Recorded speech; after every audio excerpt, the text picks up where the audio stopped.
Assalamualaikum warahmatullahi wabarakatuh. Salam Pramuka. Saya di sini akan menjelaskan tentang sejarah kepramukaan masuk ke Indonesia. Kepanduan masuk ke Indonesia itu dibawa oleh orang-orang Belanda. Tetapi pada saat itu negeri kita bukanlah Indonesia, tetapi Hindia Belanda. Dikarenakan kita masih dijajah oleh mereka.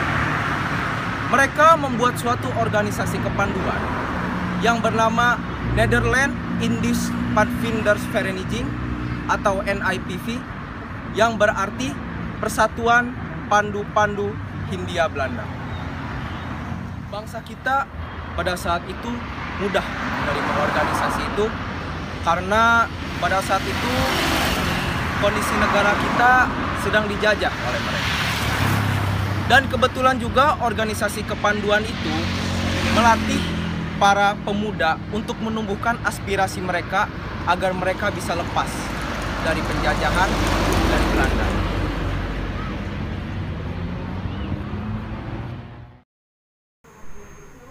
Sesuatu yang membuat pemerintah kolonial Belanda menjadi cukup khawatir. Oleh karena itu, pemerintah kolonial Belanda melarang bangsa kita mengikuti kegiatan NIPV. Maka, berdirilah organisasi-organisasi kepanduan yang mencirikan nasionalisme. Dan organisasi kepanduan nasional yang pertama didirikan adalah pada tahun 1916. Javan Spadiverst Organisation atau JPO atas prakarsa Sultan Pangeran Mangkunegara ke-7 di Surakarta. Pendirian JPO ini membuat para remaja dan pemuda di daerah lain tertarik mendirikan organisasi kepanduan yang memang pada waktu itu bisa dianggap sebagai salah satu perjuangan dalam usahanya mencapai kemerdekaan. Tonggak kebangkitan bangsa Indonesia adalah berdirinya organisasi Budi Utomo pada tanggal 20 Mei 1908.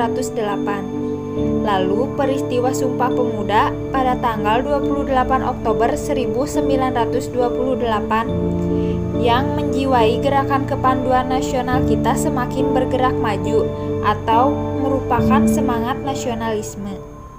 Istilah pandu dan kepanduan pertama kali dikemukakan dalam Kongres Pemuda Siap pada tahun 1928 oleh Kiai Haji Agus Salim bertempat di Kota Banjarnegara, Kabupaten Banyumas, Provinsi Jawa Tengah.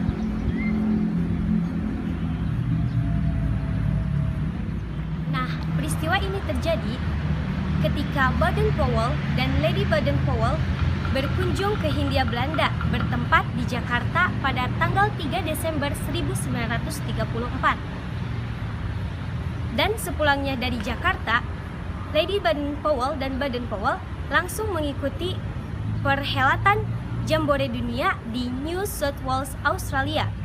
Walaupun kunjungan Baden-Powell ke Indonesia sangat singkat, namun hal itu sangat bersejarah bagi perkembangan kepanduan di tanah air kita ini. Setelah proklamasi kemerdekaan Indonesia pada tanggal 17 Agustus 1945, berdiri kembali organisasi kepanduan di Indonesia yang tergabung dalam 3 federasi. Yang pertama yaitu Ikatan Pandu Indonesia atau IPINDO, yang kedua yaitu Persatuan Organisasi Pandu Putri atau POPINDO, dan yang ketiga yaitu Perserikatan Pandu Putri Indonesia atau PKPI. Dunia ini memanglah sebuah misteri. Hal yang tidak mungkin terjadi bisa saja terjadi. Baden-Powell pernah berkunjung ke negeri kita ini, dan kejadian itu perlu kita syukuri.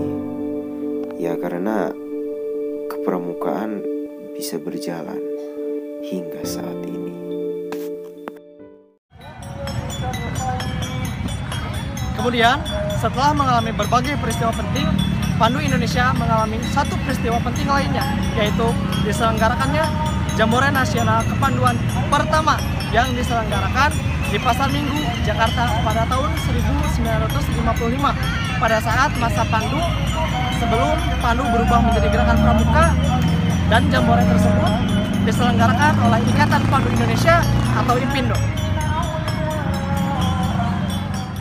Kemudian, tak lama setelah peristiwa tersebut, ketiga federasi yakni IPINDO, Popindo, dan PKPI melebur menjadi satu organisasi yang diberi nama Perkindo, atau bisa kita sebut Persatuan Kepanduan Indonesia, yang di dalamnya terdiri dari 60 organisasi dan juga terdiri dari kurang lebih 500.000 anggota pandu yang ada di dalamnya. Namun, setelah disadari bahwa terlalu banyaknya organisasi dapat menyebabkan tidak baiknya kondisi bangsa, maka pemerintah mengeluarkan keputusan Presiden nomor 238 tahun 61 tentang Gerakan Pramuka sebagai bentuk dan wujud dukungan pemerintah terhadap Gerakan Pramuka Indonesia yang ditandatangani oleh Perdana Menteri Indonesia yakni Insinyur Haji Juanda.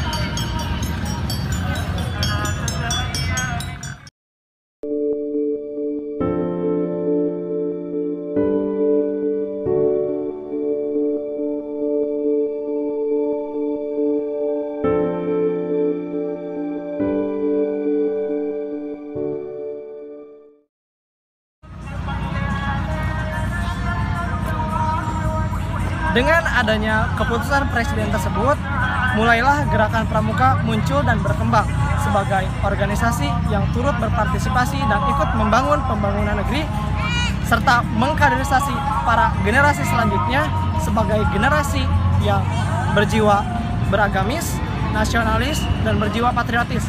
Kemudian daripada itu, kita sebagai anggota Gerakan Pramuka harus bangga karena pada saat ini Gerakan Pramuka telah mampu berubah menjadi satu organisasi yang universal, di mana para anggotanya sudah bisa berkembang dan memantapkan diri sebagai manusia yang berkarakter dan berjiwa nasional.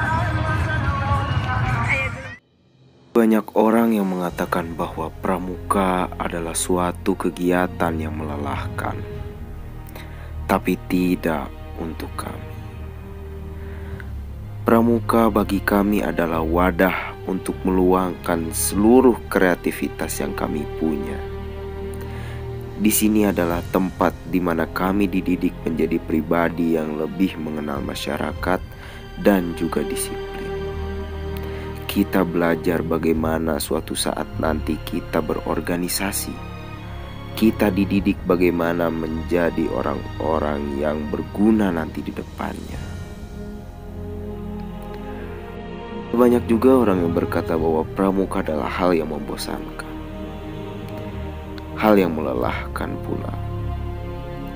Tapi bagi kami, lelah yang kami rasakan adalah sebuah proses di mana kami dididik untuk menjadi pribadi yang lebih baik dan juga lebih mengenal antar sesama manusia. Inilah pramuka, generasi penerus bangsa.